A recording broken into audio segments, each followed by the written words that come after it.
Here's the question that should be keeping every Falcons fan awake at night. What if your team is just one strategic offseason away from contending, but your front office is too scared to make the bold moves necessary to get there? That gnawing frustration you feel watching this talented roster underperform week after week?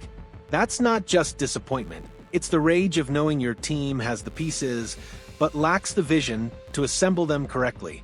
Welcome to the crossroads of the Atlanta Falcons' future, where the difference between playoff contention and another wasted year comes down to 5 crucial decisions. The foundation, why this rebuild can be lightning fast. Let me hit you with some reality. Rebuilds don't have to take 5 years anymore. Look at the Chicago Bears' transformation. Look at what Detroit accomplished. The NFL has evolved, and the teams that understand this simple truth are lapping the competition. You don't need to tear everything down when you can strategically renovate. The Falcons aren't the 2017 Browns. You've got a generational running back in Bijan Robinson. You have A.J. Terrell locking down one side of the field. You've got young talent scattered across the roster like uncut diamonds waiting for someone with vision to polish them. The problem isn't the talent, it's the leadership maximizing that talent. This is where the Ben Johnson approach comes into play. And no, I'm not talking about actually hiring Ben Johnson, though wouldn't that be nice? I'm talking about adopting his philosophy, elite offensive scheme design combined with genuine leadership that inspires players to run through walls. You need someone who understands that modern NFL offense isn't about complexity, it's about execution, deception, and putting your playmakers in position to dominate. Step 1. Clint Kubiak is your offensive savior. Forget the big names for a second. Forget the flashy candidates who'll command headlines. Clint Kubiak is the best offensive mind available this hiring cycle, and it's not particularly close. Let's talk numbers because numbers don't lie. The Seattle Seahawks offense under Kubiak ranks 9th in total yards per game, 352.5, 9th in passing yards per game, 4th in points per game, 29.2. But here's what separates Kubiak from pretenders. His offensive philosophy mirrors what the league's elite are doing. Pull up any advanced analytics chart on play-action usage and pre-snap motion, and you'll see a pattern.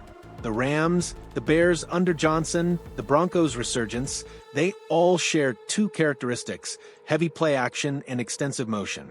Now, look at Atlanta's offense under Zach Robinson. Lots of motion, sure, but barely any play-action. You know what that tells defenses? We're not actually running the ball, we're just trying to confuse you with movement.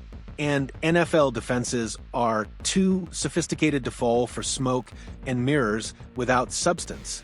When you have a talent like Bijan Robinson, a back who can make defenders miss in a phone booth, you should be weaponizing play action until defenses are so paranoid about the run that your play action passes become layups. Kubiak understands this instinctively. He's coached in systems that prioritize the run game not as an obligation, but as a strategic weapon that opens everything else. The Seahawks don't have anyone close to Bijan's caliber, yet they're still executing at an elite level.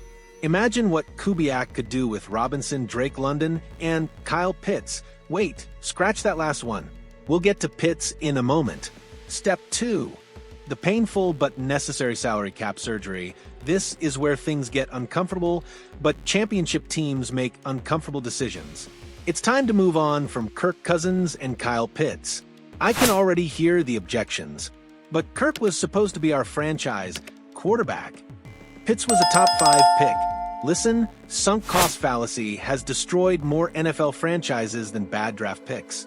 You cannot, I repeat, cannot build a contender while handcuffing yourself to contracts that don't match production.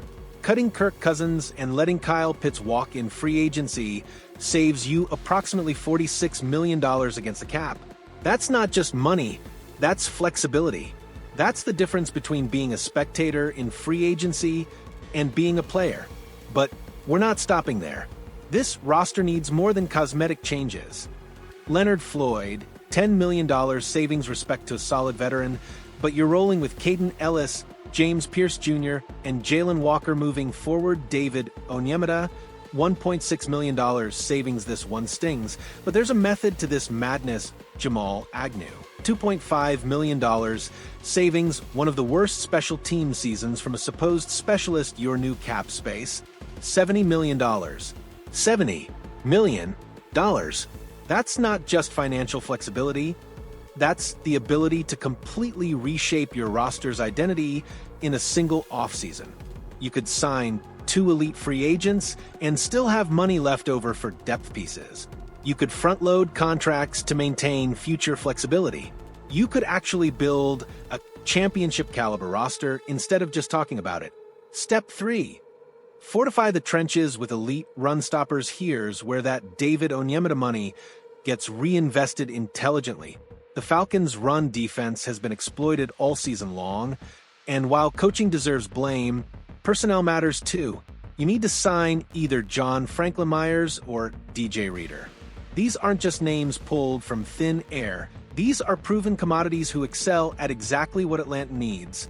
John Franklin Myers, Denver Broncos hybrid defensive lineman who can stop the run and rush the passer. Estimated contract, $20 million annually, brings versatility and the ability to play multiple techniques. DJ Reader, Detroit Lions traditional nose tackle, at 330 pounds, elite run stuffer who clogs lanes and demands double teams. Estimated contract, $11 million annually, exactly the kind of space eater Atlanta's defense desperately needs.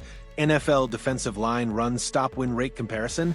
The beauty of this decision is that either player addresses the fundamental weakness. Reader is the pure run stuffer who makes everyone around him better by occupying blockers. Franklin Myers gives you more versatility and pass rush upside while still being stout against the run. Both players have proven they can anchor a defensive line. Both would immediately upgrade a unit that's been pushed around too often this season. And both fit within the financial framework we've created with our cap moves. Step 4.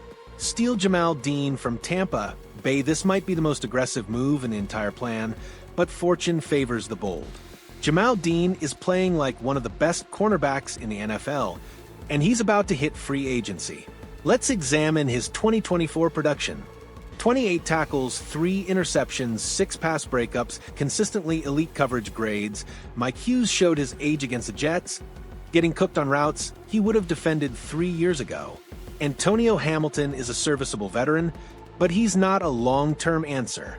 Meanwhile, Dean is 28 years old, entering his prime, and intimately familiar with every offense in the NFC South.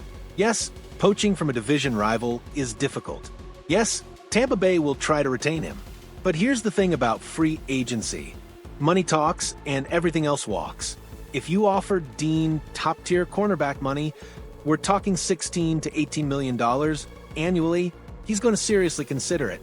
The Buccaneers drafted Benjamin Morrison from Notre Dame, giving them a potential replacement. They might not be willing to pay Dean what he's worth on the open market. That's your opportunity. Imagine this secondary. A.J. Terrell on one side, Jamel Dean on the other, with Jesse Bates, 3 patrolling the back end. Clark Phillips and D. Alford rotating in the slot. That's not just improved, that's potentially elite. Step 5. The hardest decision, draft Jaden Maiava. This is where the plan gets controversial, but hear me out. You cannot go into 2026 without a legitimate backup plan at quarterback. Michael Penix Jr. might be the future. He also might be made of glass. 5 season-ending injuries in 8 years isn't a fluke. It's a pattern. It's a red flag, so massive you could see it from space. And while I'm not advocating for benching Penix if he's healthy week 1, you'd be organizationally negligent not to have a high-upside contingency plan.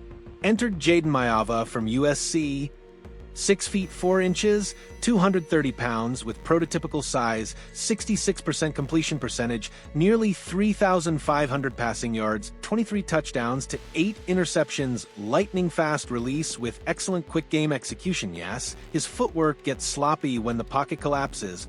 Yes, he needs development. But you know what? That's what good coaching is for. Under Clint Kubiak's tutelage, those mechanical issues can be corrected. Under Zach Robinson, not a chance. The strategy is simple. Penix starts week 1 if healthy. Maiava learns the system, develops his mechanics, and serves as the insurance policy you desperately need. If Penix stays healthy all season, fantastic. You've got a talented young quarterback learning behind a starter. If Penix gets injured again, and the odds suggest he might, you're not scrambling to sign a washed veteran or throwing a completely unprepared rookie into the fire. This isn't about giving up on Penix.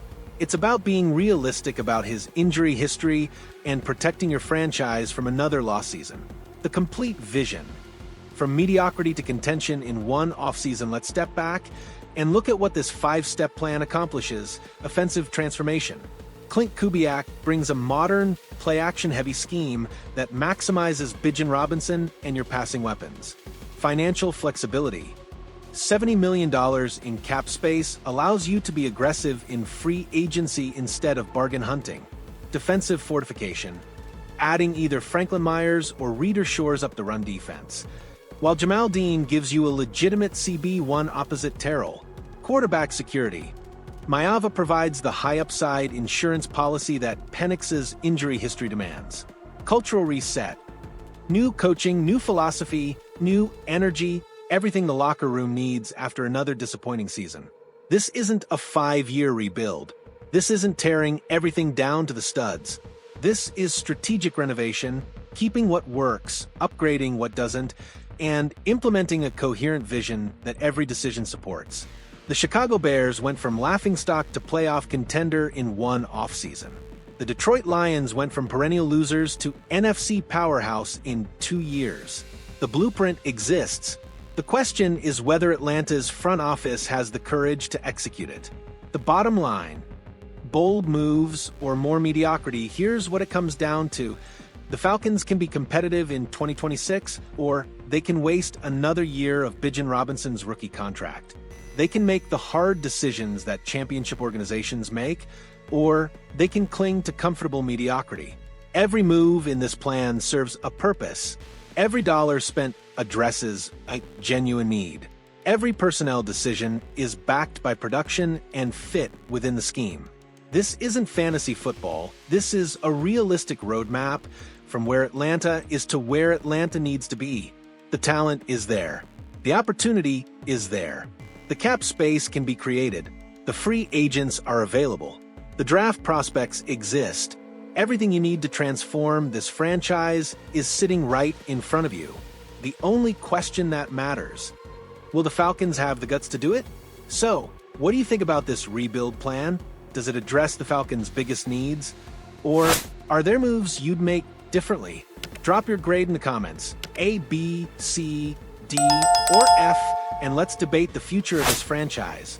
And if you found this breakdown valuable, smash that like button and leave a comment with your own bold predictions for Atlanta's offseason. The Falcons' future is being written right now. Let's make sure they get it right.